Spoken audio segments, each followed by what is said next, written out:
Namaste,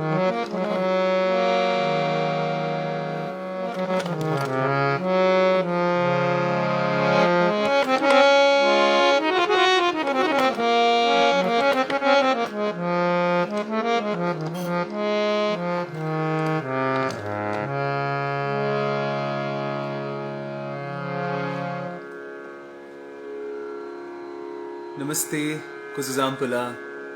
A very warm welcome to each one of you on this music online session.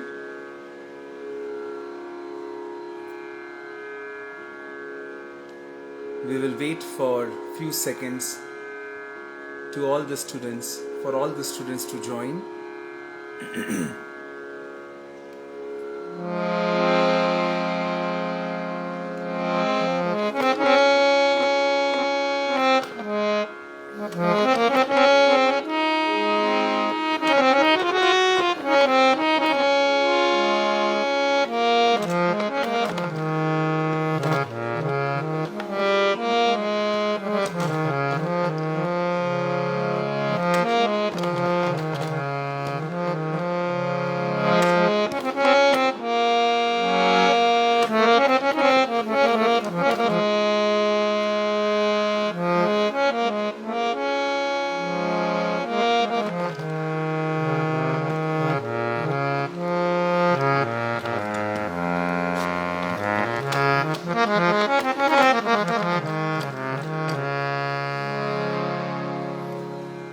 Let us now start our session with 3 Omkars.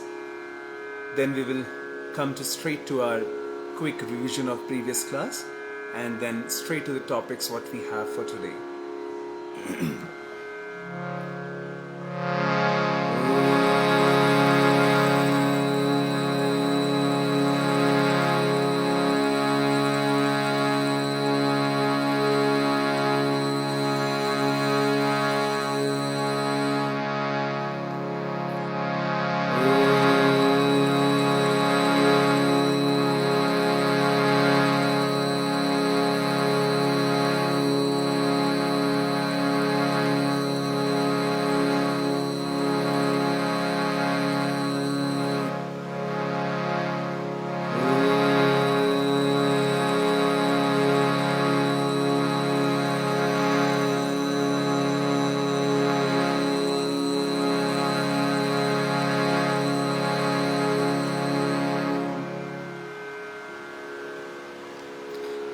So yesterday we could practice few very important alankars, which are the patterns of swaras.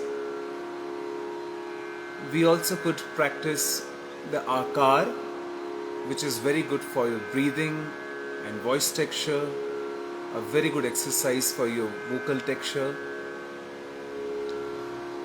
We could also understood what is the importance of bhajan category in Indian classical music. These were the main 3 points which we could cover yesterday. Today we'll be taking only few alankars, maybe 3 or 4. We'll be doing just a minute of practice about akar, which will be a complete revision of yesterday's class, and then we have some wonderful topics today. So we'll come to those lessons straight.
sa re ga ma pa da ni sa sa ni da pa ma ga re sa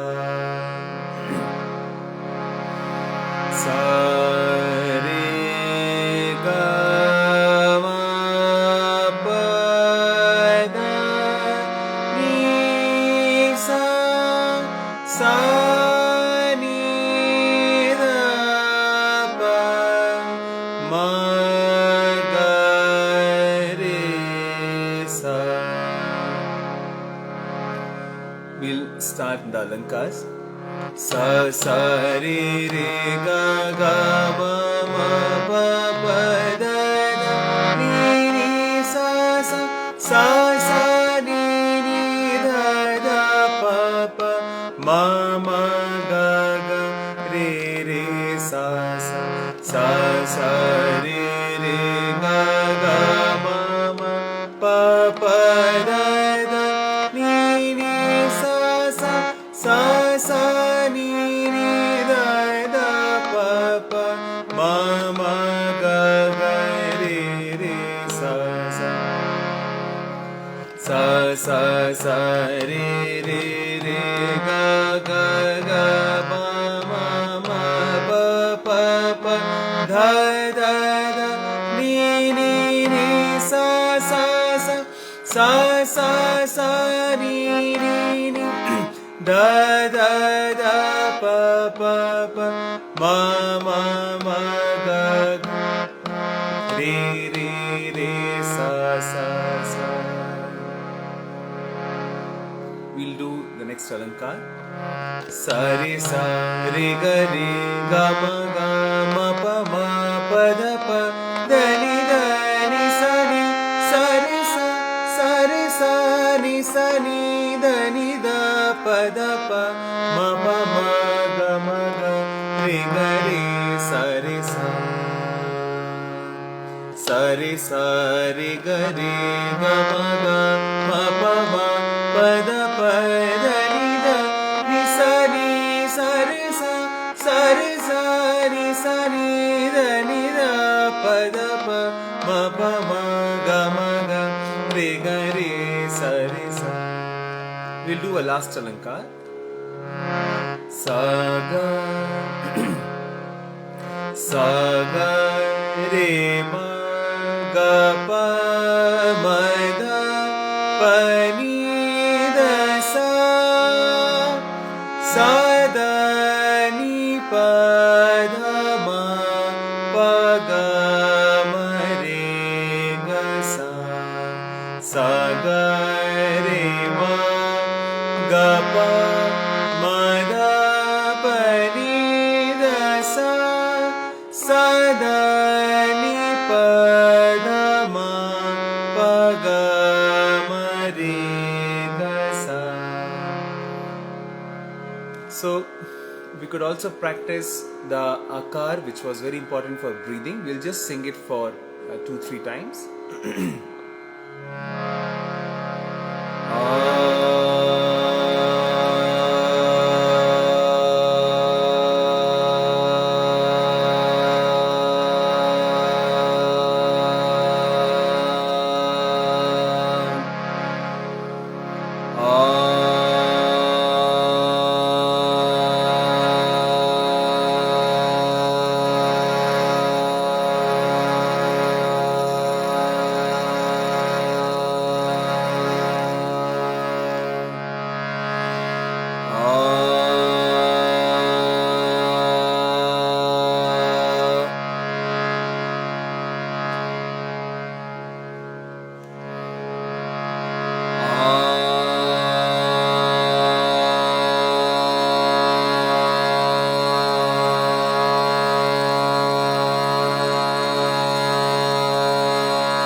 So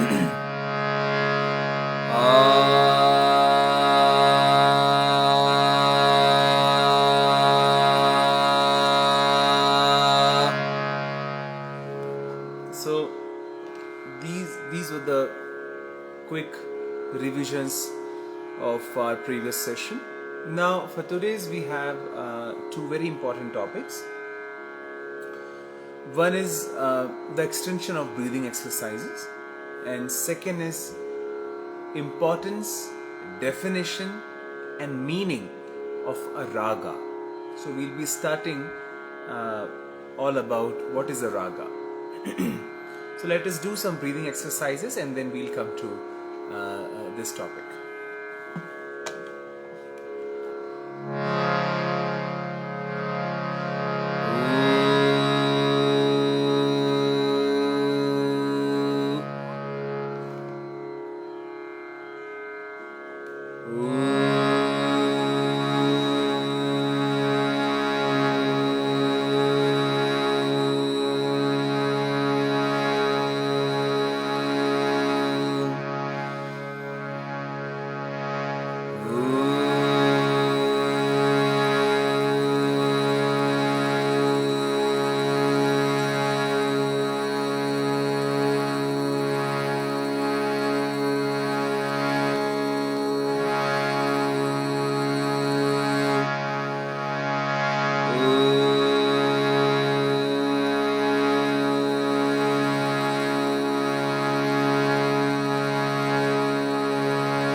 So every time when you sing Omkar, you have to make sure that you sing it as long as you can.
now if you have any doubts, if you have any thing to ask, यदि आप कुछ पूछना चाहते हो तो please comment करिए. Kindly please comment and ask.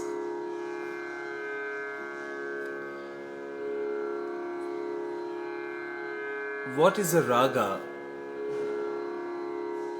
What is the definition of a raga? और हम राग शब्द से हम क्या समझते हैं? ये एक बहुत ही इम्पोर्टेंट टॉपिक है जो हम आज से शुरू कर रहे हैं.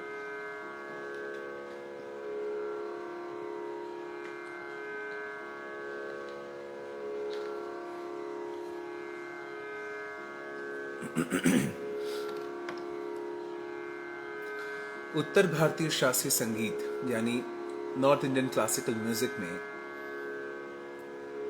जो सबसे पहला चैप्टर हो सकता है वो है राग. यदि हम राग को समझें तो हम सभी तरीके के इमोशंस को, स्वर लगाने के तरीके को या किसी काव्य को यानी किसी बंदिश को, किसी लिरिक्स को हम ट्यूनफुल तरीके से गा सकते हैं. अब राग क्या है? इसकी सबसे जो सही परिभाषा हो सकती है मेरे अनुसार वो यह है, विभिन्न तरीकों के स्वरों का समूह जो एक नया नेचर या इमोशन क्रिएट करे.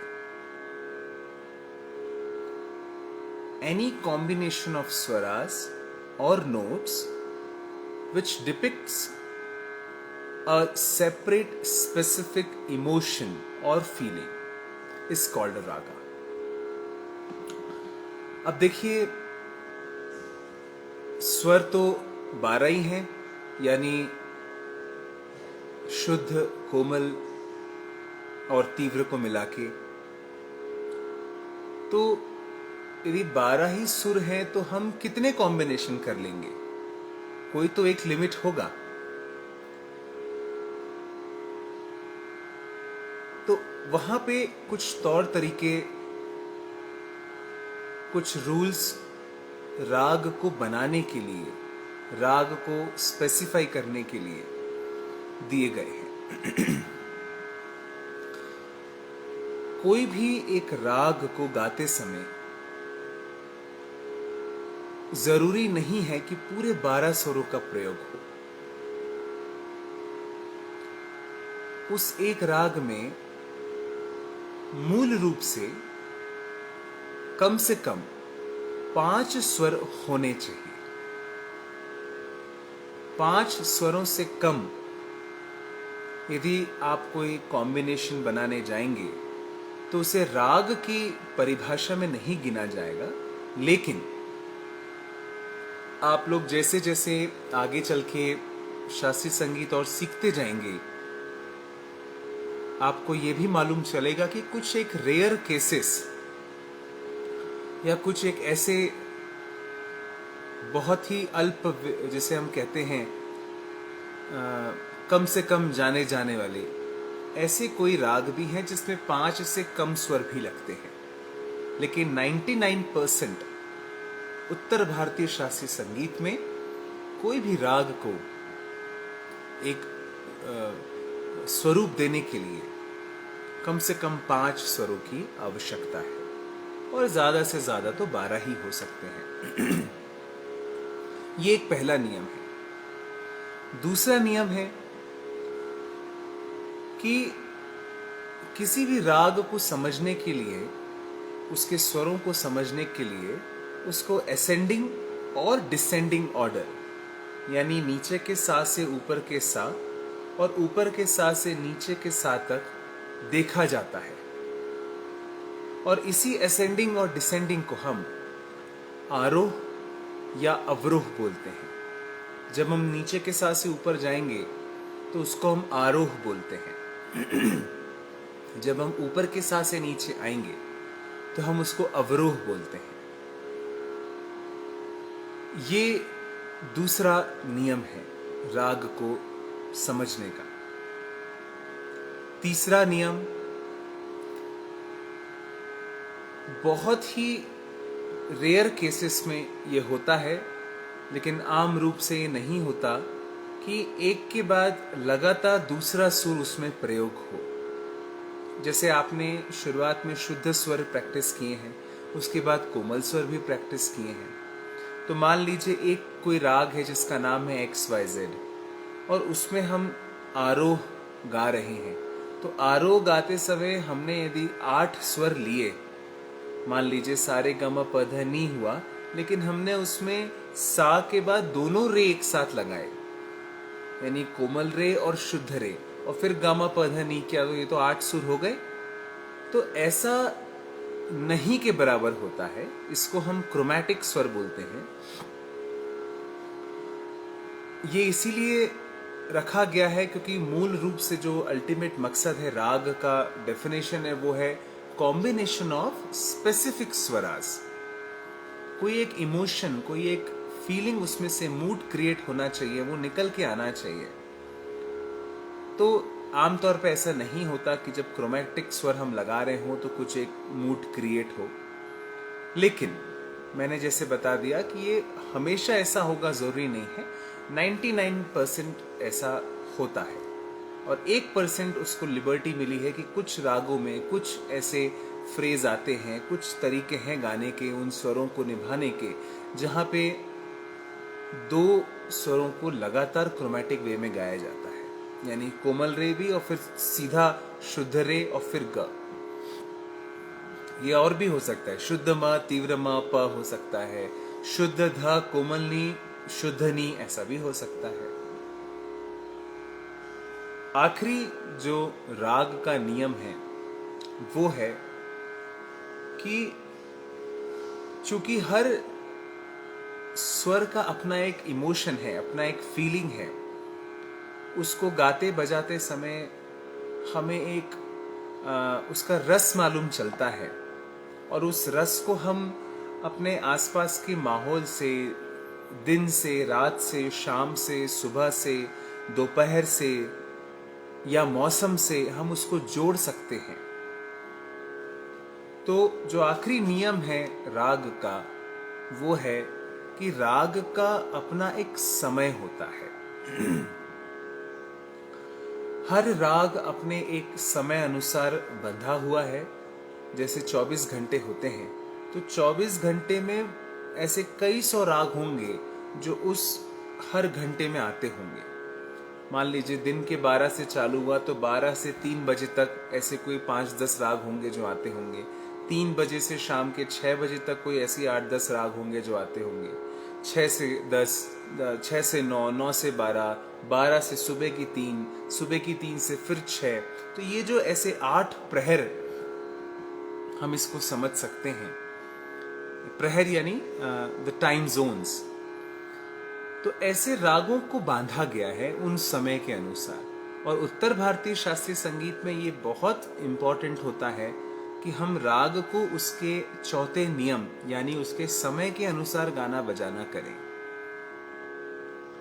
यदि आप मान लीजिए कोई ऐसा सुर का राग गा रहे हैं जिसमें कोमल स्वर हैं और उसमें एक भक्ति है, उसमें एक डिवोशनल एस्पेक्ट आ रहा है, उसमें एक स्पिरिचुअलिटी दिख रही है, तो आम तौर पे ऐसी फीलिंग हम जब सुबह उठते हैं और भगवान को, अपने ईश्वर को, अल्लाह को, जीसस को, हम अपने ऑलमाइटी को जब हम याद करते हैं, प्रणाम करते हैं, तो उस समय वो जो एक फीलिंग है, जो एक रस है, वो सुबह के समय में सबसे ज़्यादा खिल के आता है। और इसीलिए ऐसे रागों को चुना गया है, रागों के नाम हैं, रागों के तौर तरीके हैं गाने के, जो उस समय गाए बजाए जाते हैं। तो दिन रात, सुबह शाम दोपहर, ये तो एक दिन के बारे में हो गया। लेकिन ऋतु प्रधान रागें भी होती हैं, यानी सीजनल रागाज भी होती हैं। जैसे अभी बारिश का मौसम है यहाँ तिम्फू में। वैसे इंडिया में तो काफ़ी हीट वेव चल रही है, तो ग्रीष्मकालीन भी ज़रूर कुछ रागे हैं, पर सबसे ज़्यादा प्रचलित रागे जो सीजनल पे आधारित हैं, जो मौसम के अनुसार आधारित हैं, वो बारिश के समय की हैं। तो ये 4 बड़े इंपॉर्टेंट नियम हैं राग क्या होता है और राग को कैसे समझा जाए उसके बारे में।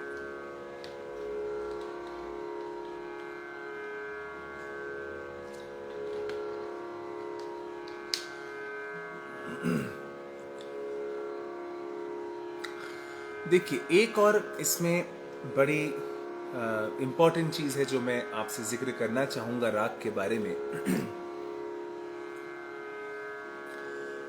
जैसे मैं शुरू से कह रहा हूँ कि हम इंडियन क्लासिकल म्यूज़िक की जब बात कर रहे हैं तो हम नॉर्थ इंडियन क्लासिकल म्यूज़िक के बारे में सीख रहे हैं। अब यही रागें, यही स्वरों की कॉम्बिनेशन क्या साउथ इंडियन क्लासिकल म्यूज़िक में भी हैं? यही रागों का जो हमारा तौर तरीके हैं, जो अभी मैंने आपको चारों पॉइंट्स बताए, क्या ऐसे का ऐसा ही साउथ इंडियन क्लासिकल म्यूजिक में भी है, दक्षिण भारतीय शास्त्रीय संगीत में? तो मैं कहूंगा कि 10 में से 6 चीजें मिलती हैं। यानी out of 10 there would be 6 points which would match the North Indian classical music and South Indian classical music, but 4 will not match. Those 4 points would be completely different from our Indian North Indian classical music. हम किसी दिन दक्षिण भारतीय शास्त्रीय संगीत की राग क्या होती है, कैसे उसको देखा जाता है, वो 4 पॉइंट्स कौन से हैं, इनके बारे में हम एक सेपरेट जो है कभी बातचीत चालू करेंगे और मैं आपको उसके बारे में अच्छे से समझाऊंगा। तो यदि अभी तक मैंने आपको जितना राग के बारे में बताया हो, यदि आप कुछ पूछना चाहते हो तो प्लीज़ मुझे पूछिए। मैं आपके कमेंट्स इसमें पढ़ रहा हूँ, और यदि आपको कुछ भी प्रॉब्लम हो, आप कुछ पूछना चाहते हो, तो मैं फिर से उसको रिप्लाई करूँगा।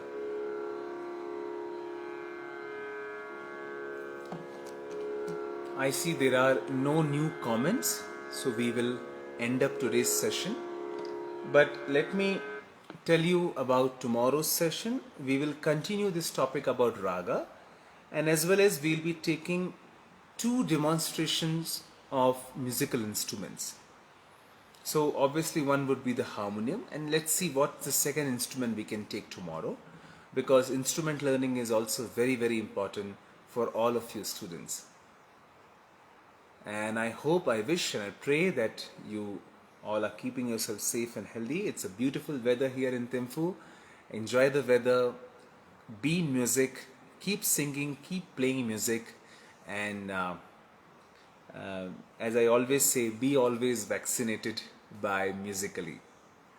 See you soon everyone in tomorrow's session. Namaste.